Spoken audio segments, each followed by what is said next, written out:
पनवेल महानगरपालिका निवडणूक 2025-26च्या पार्श्वभूमीवर महाविकास आघाडीने प्रभाग क्रमांक 18 साठी दिलीप शंकरराव कदम यांना अधिकृत उमेदवारी जाहीर केली असून सर्वांसोबत सर्वांसाठी पनवेल शहराच्या विकासासाठी या घोषवाक्यासह त्यांनी आपला निवडणूक प्रचाराला सुरुवात केली आहे। शिटी या निवडणूक चिन्हावर कदम हे सध्या दारोदारी जाऊन मतदारांच्या भेटीगाठी घेत असून नागरिकांशी थेट संवाद साधत आहेत। त्यांच्या या जनसंपर्क मोहिमेला मतदारांकडून उत्स्फूर्त आणि सकारात्मक प्रतिसाद मिळत असल्याचे चित्र प्रभागात दिसून येत आहे। दिलीप शंकरराव कदम हे यापूर्वी पनवेल महानगरपालिकेच्या आरोग्य विभागात अधिकारी म्हणून कार्यरत होते। त्यामुळे प्रभागातील आरोग्यविषयक समस्या, स्वच्छता, पाणी पुरवठा, रस्ते, वीज व्यवस्था आणि ड्रेनेज यासारख्या मूलभूत प्रश्नांची त्यांना सखोल माहिती आहे। केवळ समस्या मांडण्यापेक्षा त्यावर प्रत्यक्ष आणि शाश्वत उपाययोजना राबवण्याचा आपला ठाम मानस असल्याचे त्यांनी स्पष्ट केले आहे।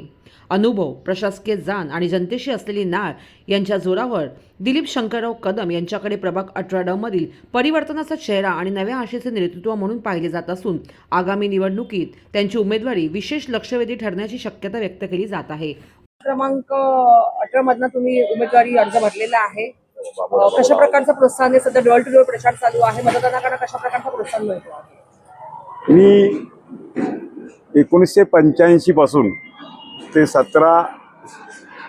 30 जून 17 पर्यंत नगर परिषद आणि महापालिका आरोग्य विभाग प्रमुख होतो।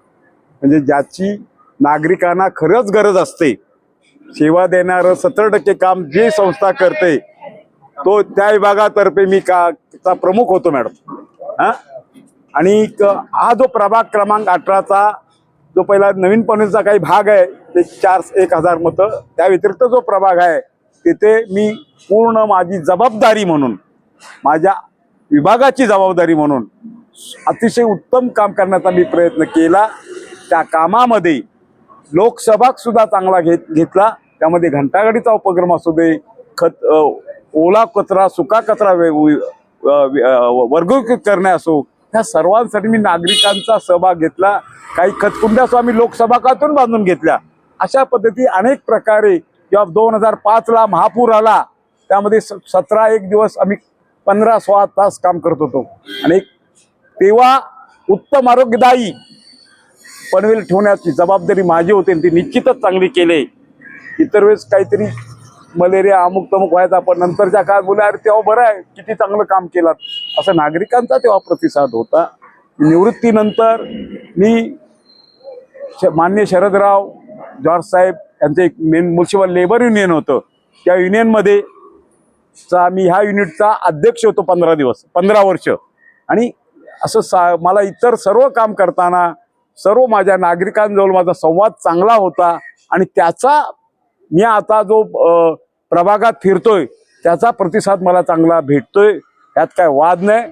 आणि निश्चितच ज्या पद्धतीने प्रतिसाद भेटतोय त्यामध्ये मला वाटतं 16 तारखेला माझा विजय होणं फार काय अशक्य आहे असं मला वाटत नाही। प्रभाग क्रमांक 18 आपण पिंजून काढता आहे, कशा प्रकारच्या समस्या तुम्ही लोकांना भेटताय, मतदारांना भेटताय, कशा प्रकारच्या समस्या समोर येत आहेत? समस्या मॅडम असं आहे, 2000 म्हणजे आता आपलं 24ला 3800 मिलीमीटर पाऊस पडला, 2025ला 4000 मिलीमीटर पाऊस पडला, की आपल्याकडे कोकणात 2500-2600 मिलीमीटर पाऊस पडण्याचा ॲव्हरेज आहे मॅडम ऑल द। तेव्हा सुद्धा या पनवेलमध्ये आमचं वाढीव जे ग्राम विभाग आहे ते सोडून द्या, तिकडचं अशुद्धच पाणी पुरवलं जातंय, पण पनवेलमध्ये पाणी पुरवठ्याचा एवढा मोठा आणि टँकरचा एवढा मोठा सुलसुलाट, म्हणजे आमच्या मूळचे जे पनवेलवाले आहेत या प्रभागातले समाविष्ट आहेत त्यांना पाण्यासाठी अगदी हे करावं लागते की त्यांना टँकरची वाट बघायला लागते। हे फार विचित्र आहे। रस्ता अमुक, नंतर हे बस थांबे पनवेलमध्ये, पनवेल नगरपालिकेची आजपर्यंत बस सेवा नाही। बस सेवा नसताना अनेक बस थांबे दिसतात मॅडम। ते बस थांबेची किंमत तुम्ही पत्रकार आहात, तुम्ही जाणकार आहात, तुम्हीच त्याची किंमत किती आहे आणि मग ते 27 लाख कसे घेतले त्याचा तुम्हीच अभ्यास करा। त्यामध्ये तुम्ही तज्ज्ञ आहात, त्या पद्धतीने बघा। आता दुसरी गोष्ट तुमच्या प्रश्न, हा बोला प्रश्न। तुमचं विजन काय आहे? तुम्ही पालिकेच्या या प्रभागासाठी तुमचं काय विजन आहे? तुम्ही काय ठरवलं की नगरसेवक निवडून आल्यानंतर एक 24 तास शुद्ध पाणी, चांगले रस्ते, परिवहन सेवा, माझ्या प्रभागाला लागून असलेलं जेव्हा आम्ही कॉलेजला मॅडम जात होतो त्या एस टी स्टँड म्हणजे आमचं बसण्याचं म्हणजे की एक चांगलं आमच्या पनवेलचं एक शान होती की तिथं आपण बसावं असं वातावरण होतं. त्याची जी बकाल अवस्था झाली ती बकाल अवस्था दूर करण्यासाठी मी प्रयत्न करीन, शासनद्वारे प्रयत्न करीन आणि ते कसं काय होईल ते बघेन. दुसरी जे झोपडपट्ट्या आहेत माझ्या प्रभागात, मग ते वाल्मिकी नगर असो, नंतर शबरीच्या मागची झोपडपट्टी असो आणि अशोकबाग असो, अशा लोखंडीपाडा ह्या झोपडपट्ट्यांचं पुनर्वसन SRIच्या पद्धतीनं चांगल्या पद्धतीनं होईल. की आता प्रधानमंत्री योजनेमध्ये 23 लाख भरा आणि घर घ्या.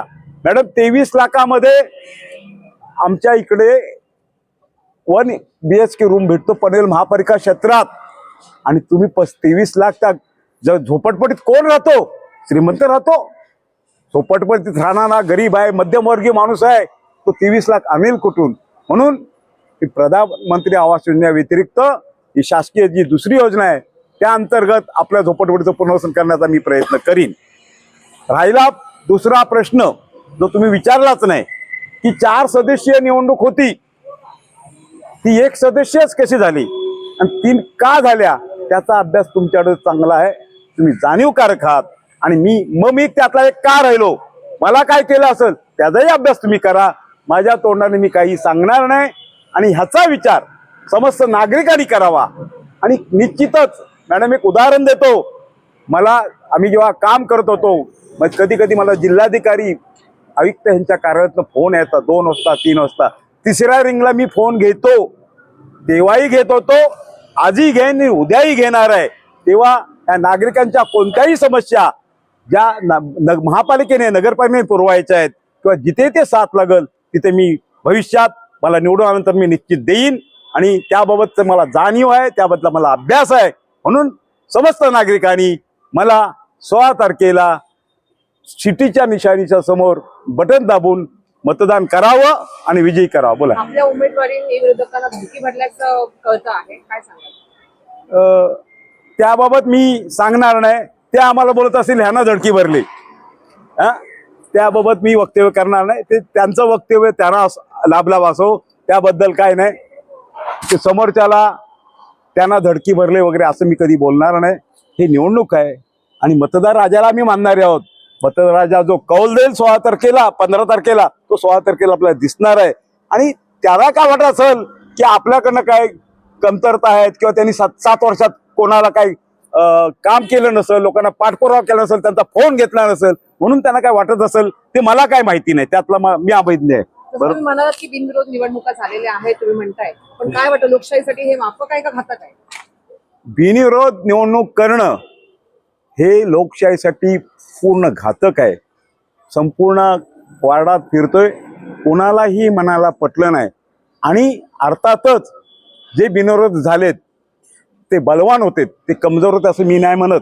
मग बलवान असताना त्याने बिनविरोध निवडणूक कशाला? त्यांनी चांगलं काम 10 वर्ष 15 वर्ष जर लोकांची सेवा केले तर निवडून यायला पाहतं, त्या निवडणूक समोर पुढे जायला पाहतं. पण त्यांनी विनोद करण्यासाठी जो प्रयत्न केला असेल त्याच्यासाठी माझ्याकडे काही पुरावा नाही आणि त्याबाबत मी बोलणार नाही. साहेब, आपल्या प्रभागाच्या मतदारांना आपण काय आव्हान? माझ्या प्रभागातील मतदारांना ह्या निवडणुकीनिमित्त मी एक आव्हान करीन. पहिली गोष्ट 3-4 सदस्य निवडणूक 1 सदस्य का झाली ह्याचा पहिला विचार करा. दुसरा विचार करा 33 वर्ष एक महत्वाचा विभाग जी नगरपालिका महापालिका सुविधा पुरवणार आहे त्या विभागाचा ज्यानं प्रमुख म्हणून काम केले. अनेक पुरस्कार मॅडम आम्हाला त्याबाबत भेटले, त्यात माझा निश्चितच मोठा सिंहाचा वाटा होता. असा जर एक व्यक्ती कर्तव्यदक्ष आपल्यासमोर असेल तर मला त्याची जाणीव ठेवून त्यांनी मला 15 तारखेला मतदान करताना महाविकास आघाडी शेका पक्षाचा उमेदवार म्हणून सिटीच्या समोर बटन दाबून मतदान करावं. आणि बरेच जाणकार इथं असे विशेष लोक आमच्या वार्डात आहेत, सुशिक्षित लोक आहेत, त्यांनी ही एक जाणीव ठेवावी 4 सदस्य निवडणूक 1 सदस्य का झाली. आणि जर त्यांच्या मनाला जर पटलं तर लोकशाहीसाठी सुद्धा त्यांनी माझ्या बटनासमोर मतदान करून न्याय द्यावा असं मला वाटतं.